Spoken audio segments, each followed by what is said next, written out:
What is up, everybody? Podcast. Talking about bullshit and other things. So in today's video, we're going to talk about my opinions on why Joe Rogan, why is he so successful as a podcaster? Some people say he's the godfather of podcasting. Literally, he didn't make podcasting. He just took podcasting to a whole nother level.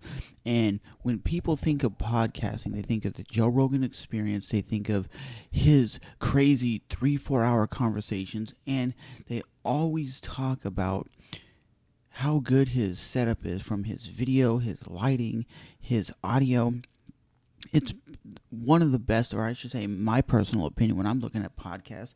He is the quintessential best video podcast because they make it look as sharp as possible. And at the end of the day, I just think the reason he's so successful is because of his fascination of a variety of topics. And I think it's just the human element when it comes to talking to people. And I definitely think humans are very fascinated with other humans. They love hearing other people's perspectives, other people's stories, and just hearing other people.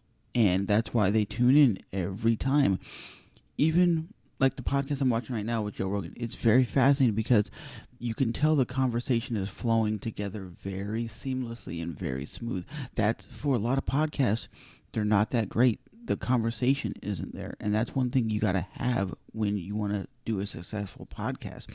And Joe Rogan does that every single time because he has fascinating guests, fascinating topics, and it's a variety of topics from weed, pot, drugs, sex, rock and roll, MMA, and it's not just focused on one topic. And that's one thing that I find these so-called one-topic podcasts that are based around like technology, they're cool every now and then, but because it's not a free-flowing conversation, it gets very, very boring, very, very unlistenable, unwatchable, not great. So that is the main reason I always think Joe Rogan's podcast will always be successful, is because of the way he interacts with his guests, the way he communicates with his guests, the different people.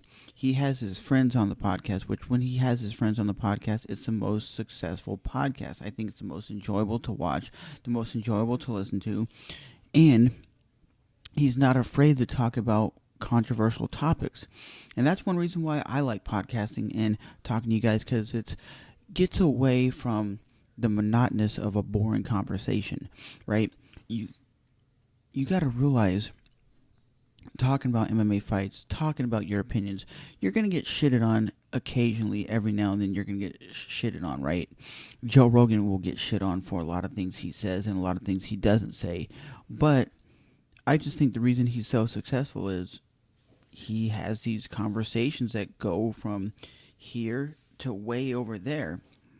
And like Joe Rogan said, back in the day when he first started doing his podcast, it was out of his house. He started somewhere. A lot of people don't realize you can start out of your house and work your way up and end up doing your own studio. You just have to build from something. Like Rogan says, everybody should start a podcast. If you have something to say, start a podcast so your voice can be heard, because your voice and your life experiences and your opinions might fascinate people where they're going to join. There's a lot of one-man podcasts out there. Theo Vaughn, Chris D'Elia, Bert Kreischer does one all by themselves. Joey Diaz, they've all started these one-man podcasts, which they're okay, but I understand why a two-man podcast or having a guest every now and then is ways to make a podcast more successful, because just hearing one person's perspective or one person talking isn't always the best.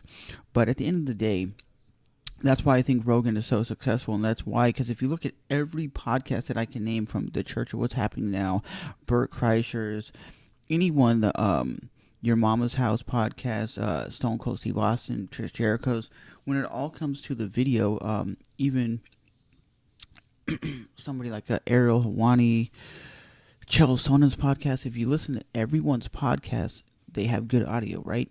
But when you watch the video, it's not very great. Even MKBHD's podcast, it's all great video quality or audio quality, but when it comes down to it, when you sit it, they're sitting at one table with one camera angle. It's not transitioning from different camera angles and zooming in and zooming out like Joe Rogan. Joe Rogan has, I think, the most professional podcast setup. And when you see like some of these, like the Breakfast Club, they have like the weirdest podcast setup because it'd be like one camera angle, and you can see the camera angle just like moving around and transitioning. I'm like, that's dumb. Use more than one camera angle because it makes it more appealing to the guy's eyes when you watch it. And I'm not really a video podcast type of guy. I like more audio. Put it in the car, put it on my headphones, listen to it in the car. But that's my honest opinion. Why I think Joe Rogan is so fucking successful is because of his ability to just shoot the shit with anybody. And that's how I am. As a regular ass dude, I can shoot the shit with anybody. And I love learning. And I think that's how Joe Rogan's podcast has gotten so successful, is because it's not just one topic. One topic podcasts are okay, but they get very stale very easily because it's like, oh, I can't go this way because their topics only allow me to go that way.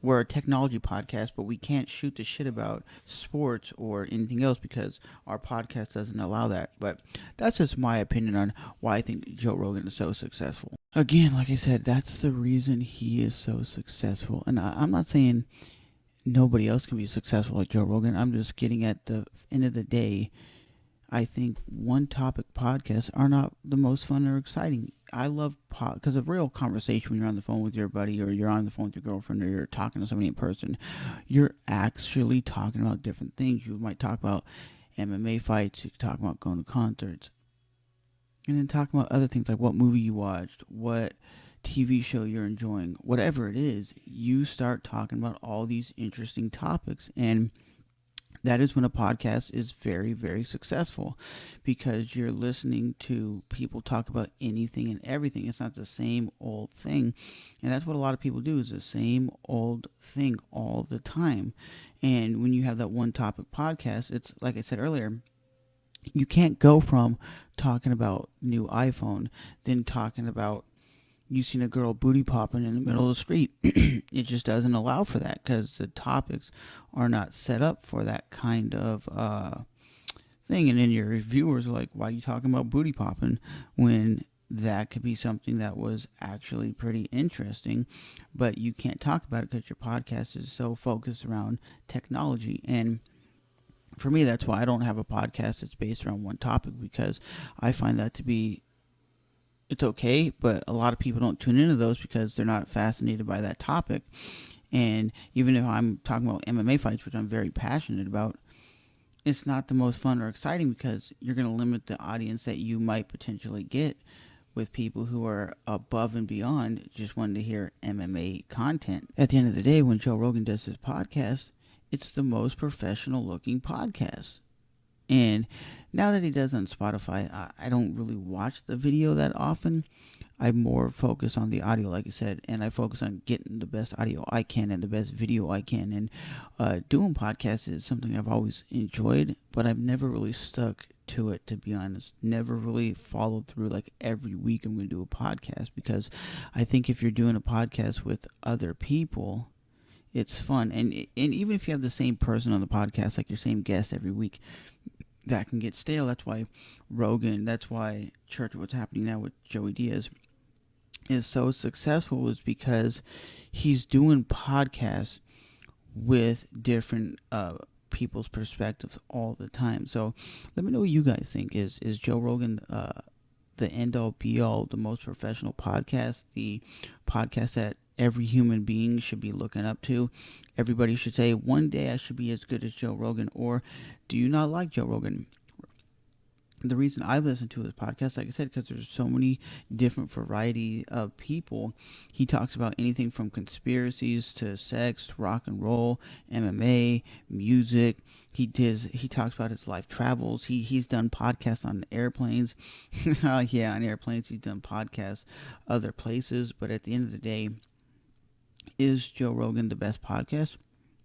I would say he's one of the best, because of the people he's had on there. I wish he would get David Icke on the podcast, to be honest. Now that would be a hell of a ride to listen to. And when you just listen, because when conversations are free flowing and they're so easy to listen to, they're enjoyable. When it's a topic that is kind of lackluster, boring, it's not the most fun and exciting.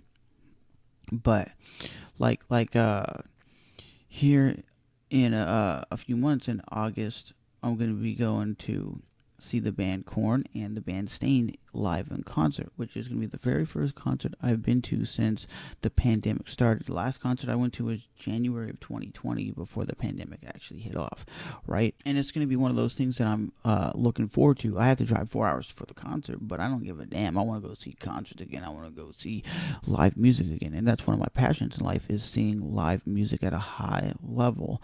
And that is one thing I've always enjoyed, is live music. There's nothing on this planet that is more fun or exciting than seeing your live artists play, like Metallica, Megadeth, Slayer, Pantera, Judas Priest, whoever you're going to see.